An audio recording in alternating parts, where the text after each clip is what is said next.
जय श्री राम दोस्तों, नमस्कार। कैसे हैं आप सब लोग? आई होप सब अच्छे होंगे।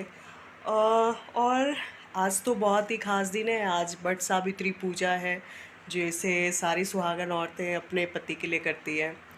मैं भी ये व्रत रखती हूँ, मैं भी ये व्रत करती हूँ। तो अभी मैं उठ चुकी हूँ। अभी मैं फिर तैयार होकर पूजा की सारी तैयारियाँ कर कर फिर मैं भी पूजा करने जाऊँगी। आप सब भी हमारे साथ बने रहिए और हमारे साथ इस पूजा को एंजॉय कीजिए। अपनी पूजा को भी अच्छी तरीके से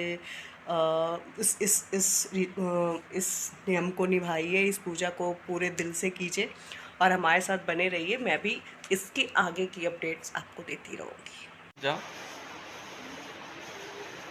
ये देखिए। तो ये है मेरा वट सावित्री पूजा का लुक और मैं तैयार हो ठीक है, चुकी ये हूँ पूरे पूजा लुक में है। और अब मैं और पूजा करने के लिए जा रही हूँ और वो 8:30 हो चुके हैं। तो चलिए, तो हम लोग मिलते हैं आपको पूजा वाले स्थान पे। तब तक के लिए बाय बाय। और ये मैं पूजा करने के लिए पार्क में आ चुकी हूँ। यहाँ पे बट वृक्ष का काफ़ी सारे पेड़ है और सारे पेड़ों पे औरतों की भीड़ लगी रहती है और वो यहाँ पे पूजा करते हैं। पर मैं काफ़ी सुबह आ गई थी, इस वजह से ज़्यादा भीड़ थी नहीं और मैंने बहुत ही आराम से, बहुत ही तसल्ली से, बहुत ही अच्छे तरीके से पूजा करी। क्योंकि काफ़ी ज़्यादा भीड़ हो जाने के बाद आप जल्दी जल्दी में पूजा करते हो, ज़्यादा समय नहीं दे पाते और अच्छी तरह से पूजा नहीं कर पाते हो। पर मैंने पूजा काफ़ी अच्छे तरीके से कर ली। आई होप आप लोगों ने भी अपनी वट सावित्री की पूजा काफ़ी अच्छे तरीके से की होगी। ये मुझे जिस तरीके से भी आता था उस तरीके से मैंने ये पूजा करी। और इस वट सावित्री पूजा में पंखे का काफ़ी महत्व होता है। पंखा और बहुत सारी ऐसी चीज़ें जिनके काफ़ी महत्व होता है। आप भी हमें कमेंट सेक्शन में कमेंट करके बताओ कि आप वट सावित्री पूजा में क्या-क्या ऐसी सारी चीज़ें रखते हो जो आपको लगता है कि ये चीज़ें बहुत ज़्यादा ज़रूरी होती हैं। मेरा ये पंखा, फिर 16 श्रृंगार और भी काजल, पति के लिए कपड़े, ये सारी चीज़ें बहुत ज़रूरी होती हैं।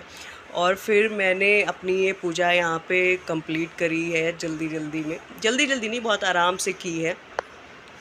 जितना भी मुझे आता था उतने अच्छे तरह से करी। तब तक एक और आंटी आ चुकी थी मेरे पीछे, वो भी अपनी पूजा स्टार्ट कर रही थी।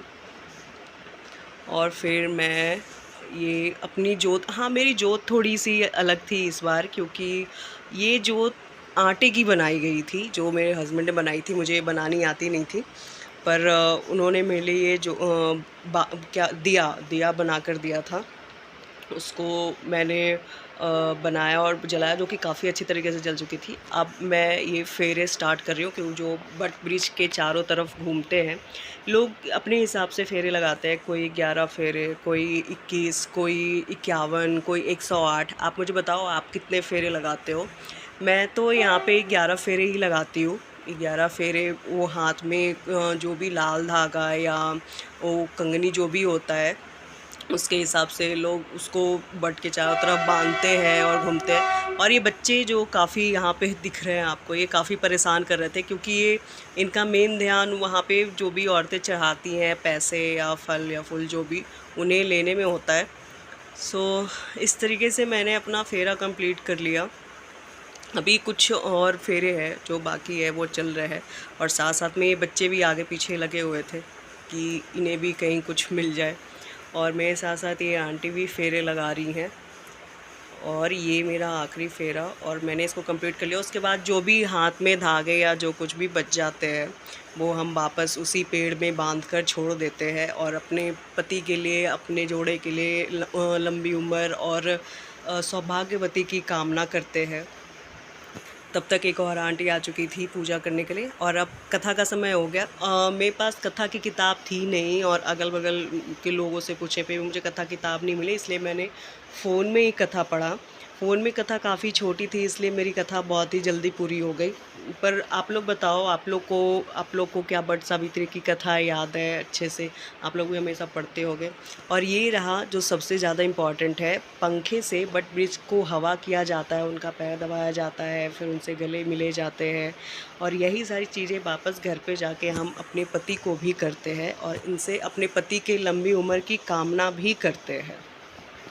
तो ये ऑलमोस्ट मेरी पूजा पूरी सो हो गाइस, चुकी है। मैं पूजा करके आ चुकी हूँ और मेरी पूजा बहुत अच्छी हुई, क्योंकि वहाँ पे ज़्यादा भीड़ नहीं थी, भीड़ अभी और बढ़ रही थी आगे, पर तब तक मेरी पूजा पूरी हो चुकी है।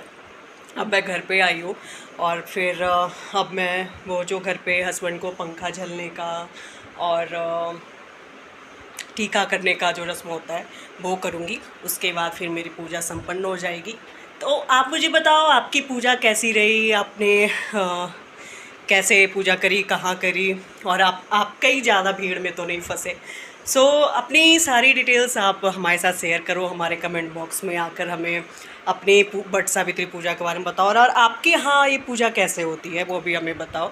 तब तक के लिए बाय बाय, जय श्री राम। आप हमारे साथ बने रहिए, अपना प्यार हमें देते रहिए, हमारे इस चैनल को सब्सक्राइब करते रहिए और ढेर सारा प्यार करते रहिए। और आप सबको बट सावित्री पूजा की बहुत बहुत बहुत बधाई हो। आप सब लोगों का जोड़ा बना रहे, खुशहाल रहे, बस यही विनती करती हूँ मैं सबसे। तब तक के लिए बाय बाय, जय श्री राम।